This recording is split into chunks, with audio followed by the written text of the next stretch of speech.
Right, so I was up till 3 a.m. the other night playing Death Must Die, a bullet heaven that mixes Vampire Survivors, Hades, and Diablo. I was about to do another run, knowing I shouldn't, and it made me ask the question, why? What about the game, and so many others like it, make players want to take that one more turn? Well, I believe it's because the people who made the game use a simple idea that we all do every day. They allow players to make choices, but it's not enough to just let you make a choice. It has to be a choice that makes you excited and curious. This is called an interesting decision. In this video, let's talk about what makes a decision interesting and how Death Must Die uses them to keep you playing.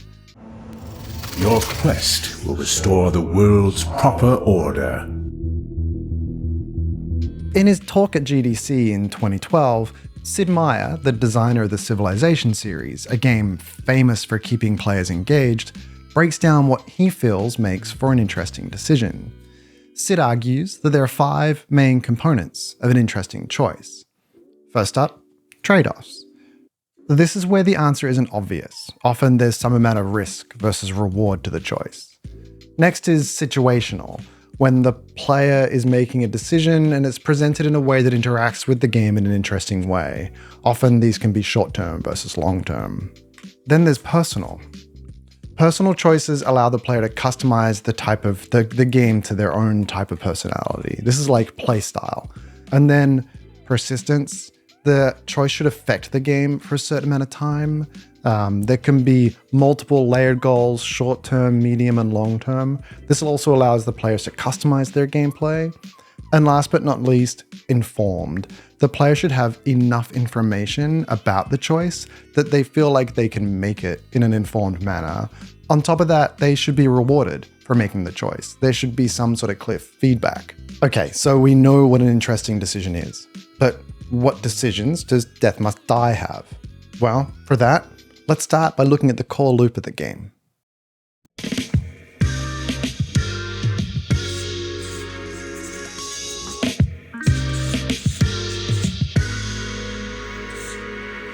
After the player starts the game, let's imagine this is for the very first time, they're going to select their character. I mean, they just have one to begin with. But then, you're going to start your run. When you start your run, you enter the zone, and then you basically start like this cycle here. This is what you're doing when you're inside the game. When you're in the game, you're going to be exploring, killing, looting, kind of all the moment-to-moment things. Then you're going to also level up at some point. When you level up, you choose your boon. This then basically ends up being kind of a loop in and of itself for a while. You're earning items, you're picking shrines, but as you're doing this, you're like leveling up, you're choosing your boon, and then you're continuing to explore and kill creatures. Eventually, you're going to die or kill the Baron. Then you will return to camp. At this moment, all of the levels that you earned over here and all the boons you selected get reset, but you keep all the items. Then you end up back at camp, you go and you buy and sell items. You then equip this gear. That gear is, it's a long-term power component. You're like putting it on your character, and then that then feeds back into here. This is kind of optional, but oftentimes you'll select your difficulty, which can affect the item rate. Then you'll select your character, and then you go back into the game, you start your run again, and then so on and so on and so forth. So if we take a step back, we can see the most impactful decisions are in the moment-to-moment, the boon choice, and the itemization. Out of all these, which is the one that keeps you wanting to play more? Well, to find out, we need to take a quick look at how each one works. Let's start with the boons.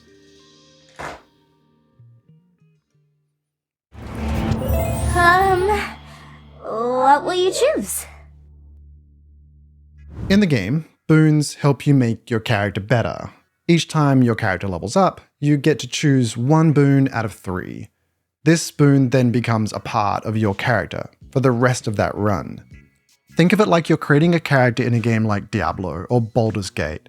Each time you go up a level, you get to pick a new skill. Those skills are then grouped into categories called gods. Each god is like a theme, and it helps to spread out different types of skills. When you level up and have to pick a skill, the game also helps you by not giving you too many options. It does this by only showing skills from one god or theme. This makes choosing easier. It might seem like the skills you get to choose from are random, but they're not. The first time you level up, you're sure to get a skill that changes your basic attack.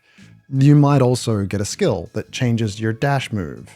I'm not totally sure, but it seems like when you pick a choice from a group, that group shows up more often. If you know how this works, let me know below in the comments. I'm really interested. What's really cool here is that you're only making a character for one game session, which is usually about 20 minutes. When you start a new run, all of your power-up choices are reset. If your character dies, you just get to start over. Even if you win, you get to start over. You can feel like you can fix any of the bad decisions you made or try a different strategy on your next run, and that next run happens really quickly. Compare this to games like Diablo 2 or Last Epoch. They're great at letting you build a character, but it can take a long time to choose new skills, and those skills feel very permanent because you're playing for such a long time. Now, that's not to say the decisions you make in a longer game aren't interesting, but the shorter game time and full reset of your skills in Death Must Die lets you go through the process of creating a character again, really quickly. Time to paint the battlefield red. You earn these boons by leveling up through the moment-to-moment gameplay, which is full of choices as well. These quick, shorter choices that happen while you play, like which way to go, or when to attack, or when to dash, or what item to pick up, they're all more fun because of the boons the players select. But these quick choices alone can't keep a player playing for a long time. If there was no level up to make the game more exciting, these decisions would get kind of boring after a while. The boon choices make the quick decisions you make while playing the game more exciting. They feed into it. Winter grows colder. But where do items fit into this? Well, while the boons feed into the moment-to-moment, the items feed into the boons and make them more powerful. In the game, the items are what you equip on your character, and they make you stronger between runs. They make each run better. They help your powers. They make them even better. The different gear you find and choose can change how your powers work. In many games like this one, you usually just make your character's skills better by adding points to some sort of skill tree. Take a look at Deep Rock Galactic Survivor, where there's like a really rich skill tree, but it just feels like you're putting points. In Death Must Die, you find the items in the mission. You can also get them from the shopkeeper. This makes the game more fun and personal because the items you find and choose are always different, and you get to there's a bit of a longer experience of finding and collecting them. This can make the game really exciting. It's far more exciting than just spending points between runs. Selecting what to wear, it certainly is interesting, but again, without that relationship with the boons or the moment-to-moment gameplay, it'd fall really flat. Careful, I'm hot.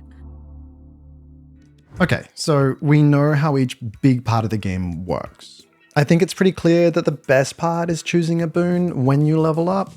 This is what makes you want to play again and again. It feels like you can make smarter choices and build the best character with each run.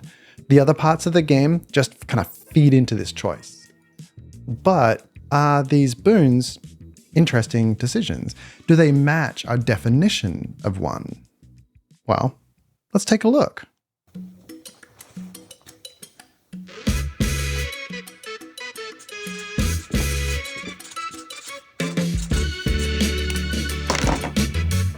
Trade-offs? I'd say definitely. You know, when leveling, sometimes you have to choose between a new power or a bonus that helps all of the time. For example, do you want something that shoots lightning, or do you want to move faster?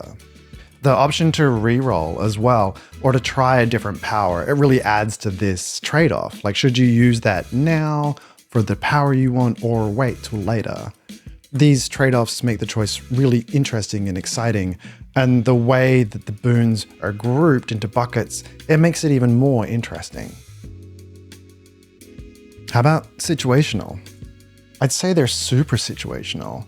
They're given to you as you level up and are directly related to not just the decisions that you've made up until now with your build, but also the relationship to the kinds of enemies that you're about to fight, or what kind of character you are. Do you need more movement speed? If so, you're going to pick a boon that allows you to dash more.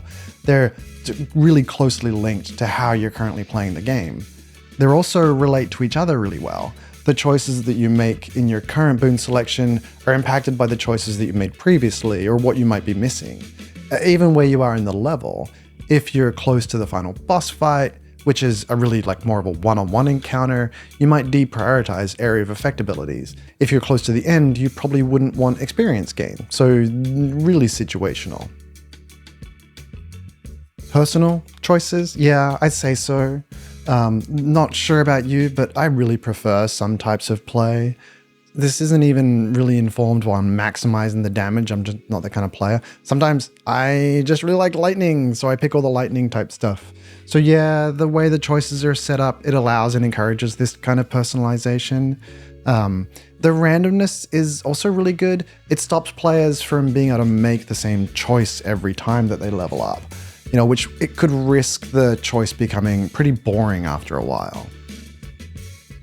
The choices do persist, but I'd say they're more on the mid to short term type gameplay. I guess they kind of in fact inform the long term, but there's not a direct relationship there. It's example here is choosing movement speed. Over the duration of a session, you may need much more movement speed if your goal is not to get hit. The choice of taking movement speed, therefore, it directly impacts the type of short-term decisions you'll be making when you play, but it really only is on a 20-minute session length. And for informed, well, this one's kind of interesting. Informed is about, making sure the player is aware of the choice and that they're rewarded for it, that they get clear feedback for it. I would say it's informed enough. In my experience, a good test when designing an ability for any game is to write out the tooltip. If the tooltip is confusing, it may be too complicated of an ability. Death Must Die certainly doesn't go overboard with their tooltips, and the information given feels like it's enough to make a decision, or at least to push you further into other areas of the game in order to become more informed about the decision, if you want to be. A good example here is the difference between attack damage and spell damage. With Maris, I feel like her base attack, which is, casting a fireball, it seems like it should be scaling off of spell damage, but that's not the case. It's an attack damage. So you can certainly make a decision without that information. It's kind of enough, but the info is also available to you should you want to get into that depth. On top of that, when you choose a boon, if it's an active or has a chance to proc, I don't know if you noticed, but it immediately procs, giving you the immediate and direct feedback of your choice that you just made. Sin can never remain hidden. So we can see how well these choices connect with our definition of an interesting choice. I'm sure you'd agree they are. This series of choices, allowing players to build a character within a 20-minute run, in addition to the controlled random and the limited amount of control that randomness gives, give Death Must Die and many other bullet heavens this feeling of, if I just play one more time, I'll have the perfect run.